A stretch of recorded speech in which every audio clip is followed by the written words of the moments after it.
Amigos queridos, com os nossos corações plenificados pelo amor de Deus e envolvidos neste ambiente espiritual, preparado para nos receber, em seu nome, Senhor Jesus, amado Mestre, iniciamos este singelo momento de reflexões sobre seu Evangelho de amor e sobre nós mesmos. Sentimos, Senhor, a vossa presença em nossas vidas, derramando sobre nós esse manancial de misericórdia que nos fortalece e robustece a nossa fé e nos conduz os passos resolutos, Senhor, às retas seguras do nosso progresso. É com esta confiança, Senhor, e curvados diante da grandeza do seu amor, Mestre, que pedimos humildemente, com paixão e piedade, misericórdia e paz a todos os nossos irmãos em humanidade, para que se sintam socorridos, amparados e fortalecidos. Assim, Mestre amado, com alegria e paz em nossos corações, em seu nome e em nome dos bons espíritos que aqui se encontram, iniciamos as reflexões do Evangelho. Obrigada, Senhor, e que assim seja, Mestre.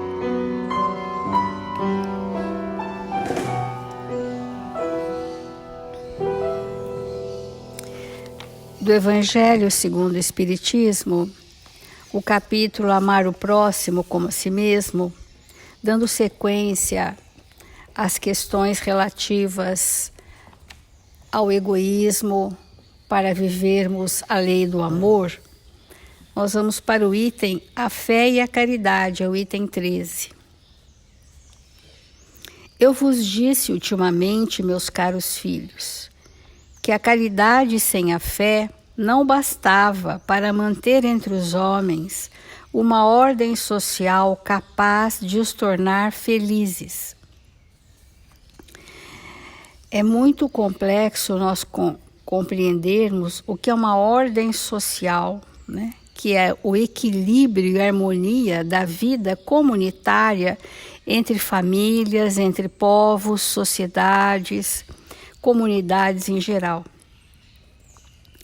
Sem a caridade, não há possibilidade de nós sentirmos-nos amparados uns pelos outros, socorridos nas nossas necessidades, supridos nas nossas enfermidades. Então, é uma necessidade nossa recebermos o amparo de Deus, já o recebemos, de Jesus através do próximo, necessitamos receber. Então, devia ter dito que a caridade é impossível sem a fé. Podereis encontrar em verdade impulsos generosos mesmo nas pessoas privadas de religião. Mas essa caridade austera, que não se pratica senão pela abnegação e pelo sacrifício constante de todo interesse egoístico, não há senão a fé que possa inspirá-la, porque não há senão ela que nos faça levar com coragem e perseverança a cruz desta vida. Quanto mais nós sairmos desse estado da ignorância para o estado de lucidez quanto ao espírito que somos, quanto mais nós adentrarmos a instância do ser espiritual que somos, mais nós ficamos prontos para viver o que já sabemos.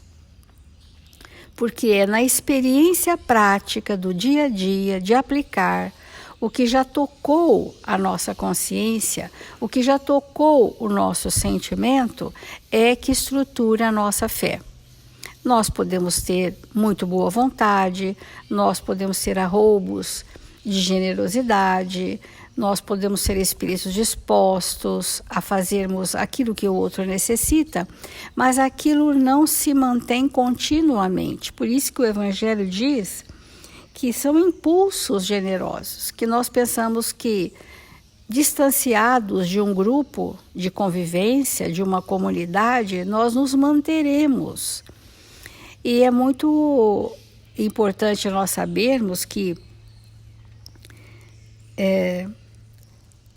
essa caridade que não se pratica senão pela abnegação e pelo sacrifício constante de todo interesse egoístico, não há senão a fé que possa inspirá-la, porque não há senão ela que se nos faça levar com coragem e perseverança a cruz dessa vida.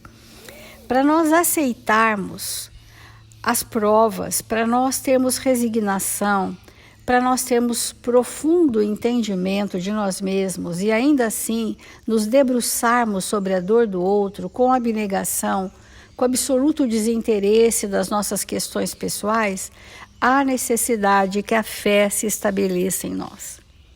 Todos nós temos um sistema de crenças, velados ou explícitos, e essas crenças, que são pensamentos que nos são característicos, essas crenças conduzem as nossas escolhas, conduzem o nosso comportamento, induzem os nossos impulsos, porque mesmo sabendo que amar ao próximo como a si mesmo é a lei, eu tenho inimigos, eu tenho mágoas e outras grandes mazelas das quais eu tenho prazer de manter, e delas eu muitas vezes não quero abrir mão.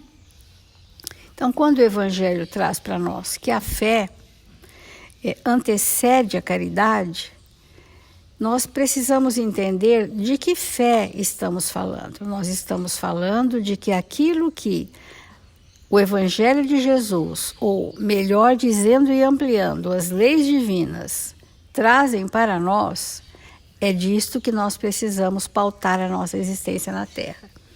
Que não começa espontaneamente, mas que se estivermos num grupo, e essa é uma característica do grupo familiar, da casa espírita e de outras comunidades que podemos viver, este grupo tem uma força coletiva que nos mantém. Então, se nós muitas vezes estamos num grupo de trabalhadores da casa espírita, mas a nossa fé está vacilante sobre algum aspecto, estamos inseguros sobre outro aspecto, há aqueles de nós chamados sinalizadores que vão nos envolvendo, nos imantando, e a gente vai seguindo e fazendo e realizando até que vai quebrando essas camadas difíceis que ainda trazemos. E quebrando isso, nós vamos aprendendo com a sinalização dos nossos evangelizadores o regozijo que é viver o bem e a verdade, a alegria de alma que é viver o bem, a satisfação íntima que é esquecer de nós mesmos, né? E desenvolvermos então essa palavra que há dias temos falado, que é a abnegação, né? Que é esse estado de devotamento, de entrega, de prioridade ao bem de todos. Isso vai criando, então, as comunidades fraternas. As diferenças individuais sempre serão mantidas, porque é da lei, cada um segundo as suas obras. Então, nós não podemos esperar tudo igual para todos, mas nós podemos estar para todos nas suas necessidades, como todos estão por nós, em nossas necessidades individuais. Temos falado muito sobre a fé na casa, e para que esta fé seja bem aferida, eu preciso, nas horas provacionais, dar testemunho sobre aquilo que eu já sei, mas estava armazenado como uma informação e eu pensava que era minha fé. Mas ela vai se tornar fé quando eu vivenciar seguidas vezes aquilo que é apenas um conceito, e essa experiência evolutiva me fortalece de tal forma que eu gostaria de fazer aos outros aquilo que eu tenho recebido. A abnegação, A comunidade, viver, né, em grupos, a comunidade é a abnegação mais completa da personalidade. Que oportunidade bendita e redentora nós poderíamos ter no lar, antes de estarmos num grupo da Casa Espírita ou num grupo, outros grupos que frequentamos, esta oportunidade de sermos espetacularmente fraternos, cada um devendo dar de si pessoalmente, ela requer o mais absoluto devotamento. Ora, o móvel da abnegação e do devotamento é a caridade. A mola propulsora que gera é se entregar, se debruçar sobre a dor do outro com sentimento. Porque temos falado que muitas vezes nós fazemos o bem para o outro, mas ainda não é o ato de servir, porque o fluxo do afeto não está intenso quanto poderia estar, para que houvesse então esse devotamento e a caridade, que é o sinônimo de amor ao próximo. Mas Kardec reconhece o fundamento da caridade é a crença, ou seja, hoje traduzimos também por fé, que a falta desta fé conduz ao materialismo. E o materialismo leva ao egoísmo, né? E com o egoísmo nós perdemos a estabilidade evolutiva. Porque imagine se nós tivéssemos todos num grupo de 5 familiares ou 25 amigos que trabalhamos na causa espírita e todos estivéssemos no mais absoluto egoísmo. Este grupo, por certo, não progrediria. Não haveria progresso, haveria ações sem progresso. Porque é muito comum nós fazermos ações sem progresso, porque aquilo não gerou mudança na minha estrutura íntima, não veiculou sentimentos, não fez com que eu tivesse a disciplina do ato de servir. Então, esses movimentos que nós estamos querendo chamar-nos para refletir que muitas ações são feitas sem reflexão e elas não trazem mudanças ao espírito. Mesmo nas casas espíritas, às vezes convivemos num pequeno grupo e fazemos coisas interessantes para alguém, mas nem sempre isso é suficiente para trazer mudanças, porque é muito mais que isto que o espírito necessita para estruturar a sua fé e, portanto, que a sua fé gere a ação do amor ao próximo.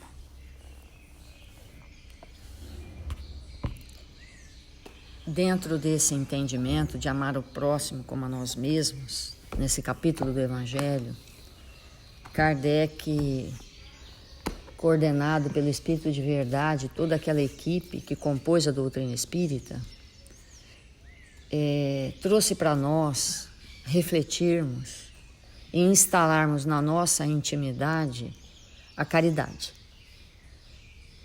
E, evidentemente, todos nós sabemos o quanto isso é importante.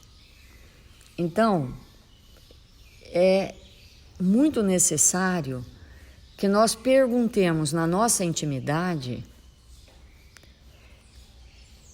o quão caridosos nós somos. Porque a doutrina espírita, ela é para nós uma base, aonde nós vamos nos erguer moralmente, porque nós necessitamos desse amparo, desse conhecimento, dessa estrutura que nós chamamos doutrina espírita, para mais facilmente estabelecermos esses valores em nossos espíritos. Porque, sendo Jesus o governador espiritual da Terra e quem coordenou toda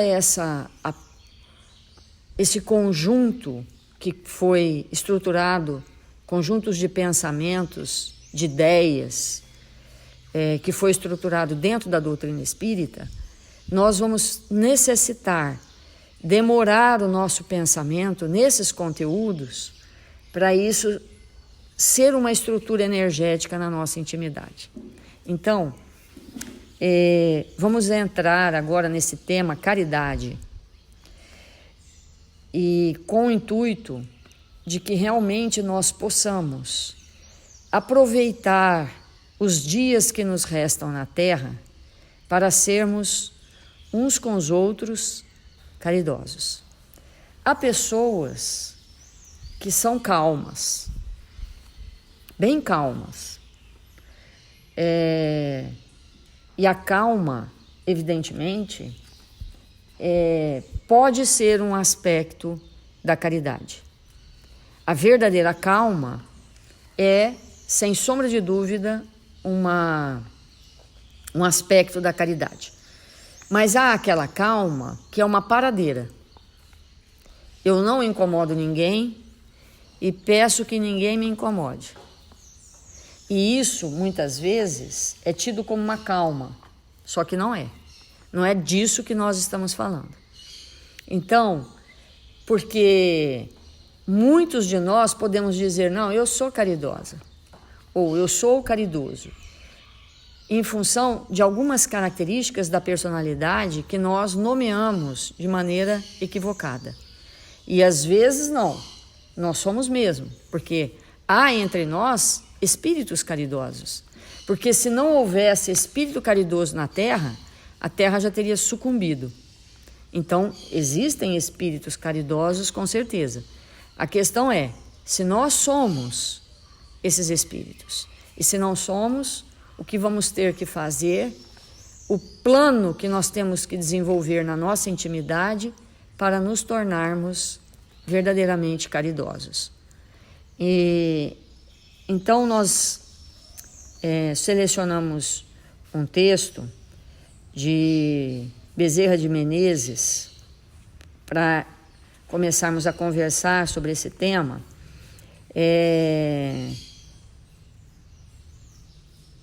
Intitulado Caridade entre Nós, que é do livro Doutrina e Vida. Então ele começa dizendo que a doutrina espírita é o campo de serviço a que fomos chamados para agir em nome do Senhor. Então, é interessante nós refletirmos nessa frase, porque o que é para nós a doutrina espírita?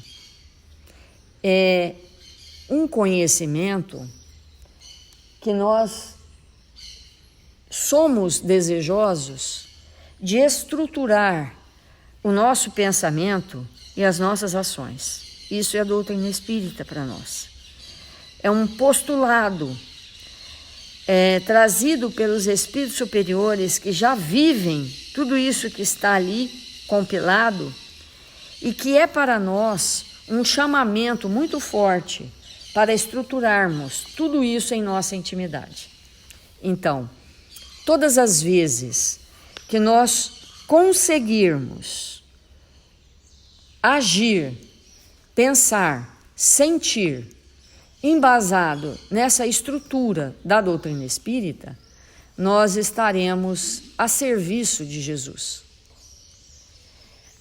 Porque para que possamos servir com Jesus, é necessário que nós estejamos fortemente construindo em nossa intimidade esses valores. Então, por exemplo, ontem a Célia falou da maternidade. A maternidade, obviamente, que não garante de maneira nenhuma o desenvolvimento de valores. Não garante. Porque biologicamente gestar um espírito e colocá-lo na Terra e trazê-lo ao processo da reencarnação não significa absolutamente nada se nós não estruturarmos na nossa intimidade ações concretas que realmente possam introduzir em nossa intimidade valores. Então, há mães que, não importa o motivo e sem nenhuma crítica ou julgamento, dão seus filhos, né?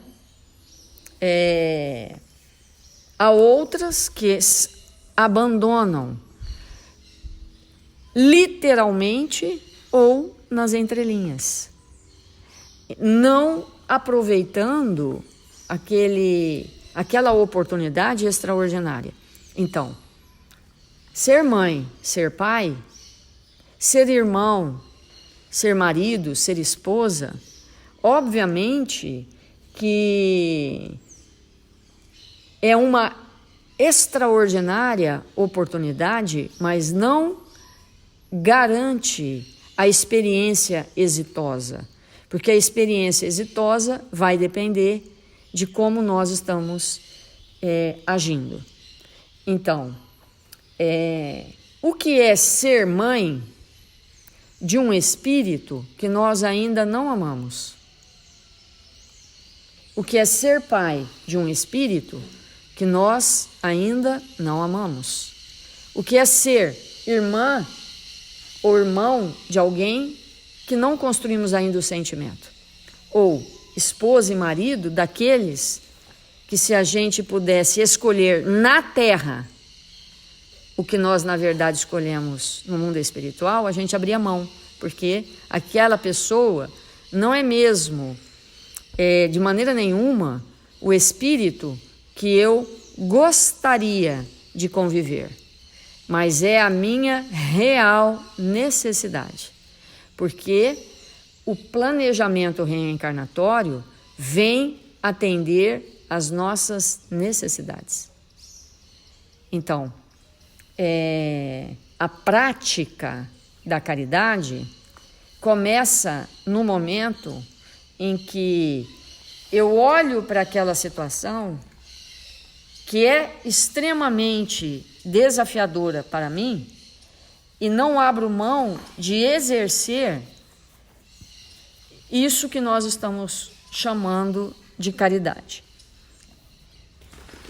Então, diante de um desafeto na família, é necessário que nós comecemos a orar profundamente, porque na prece nós vamos pedir auxílio aos espíritos superiores que realmente estejam mais próximos de nós, para que possamos, ante aquele desafio, que é a nossa necessidade, nós possamos construir em nós o que viemos fazer na Terra. Então, vamos pensar profundamente sobre isso. E essa lição, ao final, nós vamos ir e vir várias vezes nessa lição. Ela diz que nesse caminho que nós temos uns com os outros, né, devemos seguir todos, porque se fora dela não há recuperação para ninguém, fora do serviço que a expressa, nenhum dos nossos problemas encontrará solução. Então, assim, dificuldade de qualquer ordem no relacionamento, sem a caridade não haverá solução.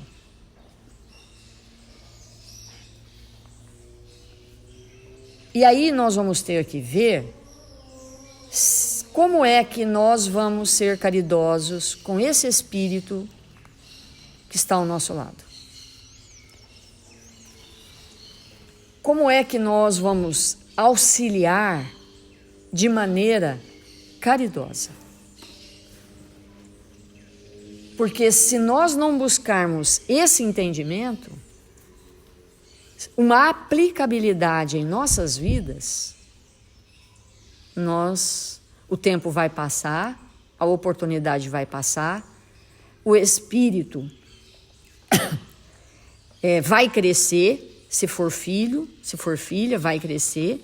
Um dia ele vai se embora, formar uma família, e aquele tempo que nós tínhamos de estruturar a regeneração de nós mesmos, perdemos a oportunidade. Então, a grande pergunta é, porque tudo que nós estamos falando, desde o primeiro dia que nós iniciamos esse evangelho, é para os relacionamentos. Então, como? Nós vamos ter que responder e perguntar uns para os outros e debater em família como eu vou ser caridosa ou caridoso com esse espírito. Porque fora disso, nada vai acontecer. Quanto maior a dificuldade que temos uns com os outros, mais intensa a caridade. Então, esse movimento é como fazer para expressar caridade com aqueles espíritos que, de alguma maneira, disparam na nossa intimidade o que nós trouxemos de pior. Como solucionarmos esta questão que nós estamos vindo a várias e múltiplas reencarnações com esse espírito, trocando de papéis, mas de alguma forma estando próximos, e até agora, sem o movimento da caridade, não solucionamos essas pendências. Então, nós esperamos, né, que nesses dias que virão, nós possamos conversar profundamente sobre isso. Porque a caridade para com o próximo, ela só começa de verdade quando eu sinto que a aproximação daquele espírito em minha vida é a grande oportunidade que eu tenho de me tornar melhor. Se eu não compreender isso, se eu não compreender que aquele espírito, ele me mostra todo o tempo todo, o meu pior lado, então se eu tenho um pior lado, eu tenho que projetar luz nessa sombra. Se eu não compreender isso, não haverá caridade. Porque a caridade, ela necessita que nós tenhamos gratidão. E como eu vou ser grata a um espírito que 25 horas por dia me desafia? São esses os temas que nós vamos tratar. Vamos fazer a nossa prece.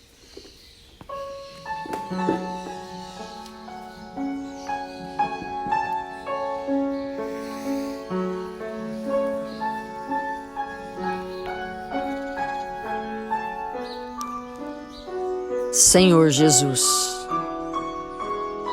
divino amigo das nossas vidas, que nesta hora abençoada, em que nos encontramos em Seu nome, possamos aproveitar, Senhor, desses momentos tão importantes para nos conscientizarmos do que viemos fazer conosco na terra, através daqueles que o Senhor fez aproximar de nós, sem o qual permaneceríamos em profundos enganos quanto a nós mesmos. Abençoa, Mestre, a nossa existência. Permite, Mestre, que desta vez possamos nos renovar, possamos ser espíritos melhores, mais amorosos. Aonde quer que estejamos, possamos fazer o bem. Aonde quer que estejamos, Senhor, possamos nos entregar com alegria e bom ânimo de construir em nossa intimidade estes valores de vida eterna, nos tornando amigos dos amigos. Que o Senhor nos abençoe e nos fortaleça, nos ampare. Mil vezes obrigado, Senhor, pela sua presença generosa, que nesse momento os bons espíritos que nos cercam nesta hora possam envolver todos os nossos irmãos registrados no caderno de vibração da nossa casa e das casas irmãs. Que estes espíritos, Senhor, possam receber destas mãos luminosas, desses corações abnegados, o passe espiritual. Que eles possam, neste momento, se recomporem. Que suas vibrações, Senhor, possam, nesse momento, penetrar profundamente nos corpos e no espírito dos nossos irmãos, levando luz e saúde. E nós outros, Senhor, oramos pelo nosso país, pela terra do Cruzeiro, para que nós possamos, onde quer que nos encontramos, dedicar a nossa vida à construção de nós mesmos, exemplificando os valores de vida eterna, para que o ambiente onde vivemos possa ser de harmonia, harmonizados com nossos irmãos, harmonizados com a natureza, harmonizados com o ambiente, para que assim, Senhor, possamos ser espíritos saudáveis. Que o Senhor nos abençoe, hoje e sempre. Que assim seja.